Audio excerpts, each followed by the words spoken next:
Imagine walking into a room and feeling it instantly, a low hum of alertness that never quite switches off. Not fear, not panic, just a quiet, constant readiness. Like your body is listening for something the rest of the world hasn't noticed yet. You don't remember turning this on. It's simply always been running. A soft skein tone shifts, lingering silences, the tiniest flicker across someone's face. Your nervous system registers it before your mind names it.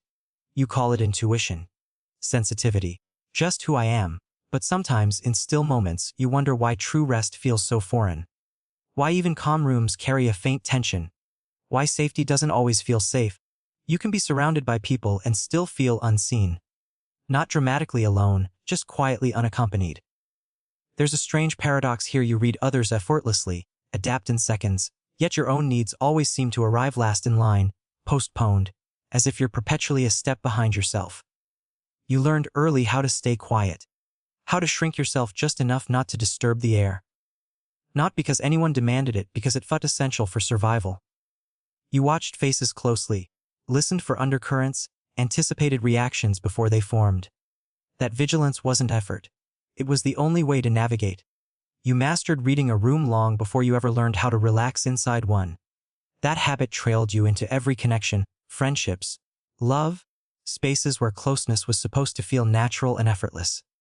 People call you mature, wise beyond years, remarkably grounded. They admire the calm you radiate. They don't feel how instantly your energy redirects when emotions spike around you.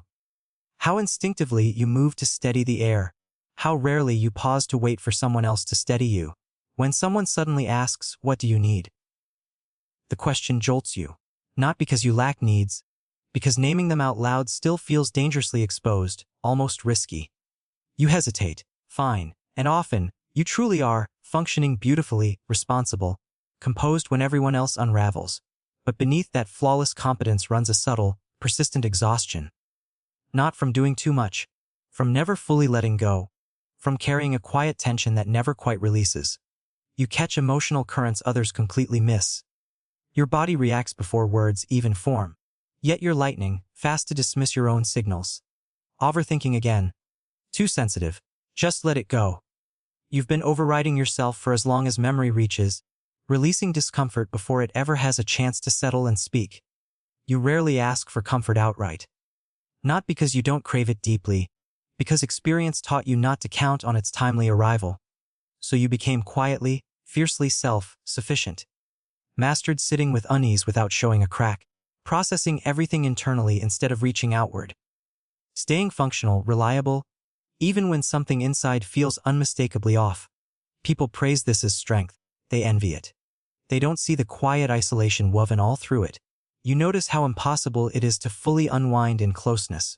How part of you stays alert even in the tenderest moments. How you anticipate disappointment long before it appears. Expectation itself feels dangerous, so you keep hopes small and measured, emotions carefully contained, needs minimal and manageable. You've labeled this realism, maturity, healthy independence. Maybe it is. But sometimes, in the deepest quiet, a softer question rises. Why did I learn to carry everything solo? Why does relying on others still feel so unnatural, almost foreign? Why can emotional closeness sometimes weigh heavier than distance? You're magnetically drawn to people who need holding. You slip into listener, supporter, anchor, effortlessly, instinctively. But when someone reaches toward your inner world, exposure hits differently, not seen exposed. As if something vital might be mishandled or misunderstood, so you keep layers. Reveal slowly, selectively. Control access carefully. Not manipulation, pure protection. You're often called strong. But that strength wasn't a choice. It was shaped in quiet, early absence. You had food, structure, people nearby, yet something nameless was missing. You never truly learned how to be comforted. You learned how to cope. Never how to rest inside connection. Only how to remain steady inside uncertainty. Those early lessons became the architecture of your inner world. You feel safest when you're the one who understands, who notices, who holds composure for everyone. But being that person constantly, relentlessly, carries a hidden cost, one you rarely name, because naming it would mean pausing. And pausing has never felt safe. Yet something is shifting now. You're starting to notice the gap. How capable you appear on the outside, and how profoundly alone that capability can feel on the inside. The traits others admire didn't bloom in comfort or safety. They grew in absence. That truth hovers, not yet fully landed. For now it lives in the way you stay alert even in perfect calm. In the hesitation before leaning on anyone. In the precision of your empathy, disciplined, controlled, never soft or reckless. From the outside, your quiet containment can read as distance. Cold withdrawal. Indifference.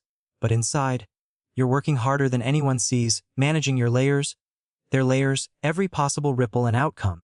People assume less expression means less feeling. They're wrong. You feel everything intensely, deeply. You just learned very early that open feeling wasn't always safe, so you organized intensity instead of spilling it. Became emotionally present without ever becoming emotionally exposed. That wasn't confidence. That was necessity. Here's where the perspective quietly flips. What looks like emotional distance isn't absence of care or attachment. It's the presence of fierce self-containment. You're not pulling away because you don't feel. You're stepping inward, because that's where stability has always begun. This reframes everything. Your observance formed in unpredictability. Your self-reliance in inconsistent support. Your calm when chaos needed anyone, to stay upright. Once shaped, those traits didn't fade when life improved. They became your identity. The deeper truth, empaths unprotected in childhood often build traits that look like strength but function as armor. They don't collapse easily. Don't depend readily. Don't expect others to hold them. They hold themselves beautifully, reliably. That self-holding is remarkable and undeniably heavy. It means rarely tasting the relief of being fully met. Feeling safest when you're the steadiest one in the room. Finding closeness subtly threatening, not from fear, but because it asks you to release the control you've always needed. You don't lean back easily. Don't unveil all at once. Exposure once meant vulnerability without safeguard. So your system paces connection carefully, deliberately. That pacing looks like distance from the outside. Really, it's discernment carved by hard-won experience. You know how fast depth can flood into overwhelm. How easily openness can slide into obligation. The true cost of being uncontained in spaces that couldn't hold you. So you stay precise, empathy without surrender, presence without collapse, care without dependence. That balance is rare. And lonely? Because people who haven't lived this often don't know how to meet it. They want louder expression, clearer need, wider openness. They don't see that your quiet strength was forged because protection wasn't there. You grew strong not because you were sheltered. You grew strong because you weren't. This doesn't mean you're broken. It means your steady nervous system never learned full rest in another's presence. So you rest alone, not from preference, but because that's where your body finally, truly exhales. That truth isn't soft comfort. It's sharp, unflinching clarity. Once seen, you can't unsee how much you've carried. How early you learned to manage what others were meant to help you hold. How that shaped your empathy in something disciplined, rather than flowing freely. You're not fragile, but you are tired in a way few people ever notice. Tired of always anchoring. Tired of holding without reciprocal arms. Tired of being the strong one every single time. Even now, letting go feels unfamiliar. Almost impossible, so you sit with this realization quietly. Not to fix it, not to soften on command, just to recognize your traits were intelligent, necessary responses to emotional absence. Your strength is real, and so is its quiet cost. And maybe the gentlest question isn't, how do I become softer? But something far quieter, far more honest. Who would you be if you no longer had to hold everything alone? You don't need the answer tonight. This isn't about resolution or repair. It's recognition of the shape you were forced to take when protection wasn't there, and how deeply, beautifully, protectively that shape still lives in you. Sit with it. Let it remain unfinished. Some truths don't close chapters. They simply change how you read every page that follows.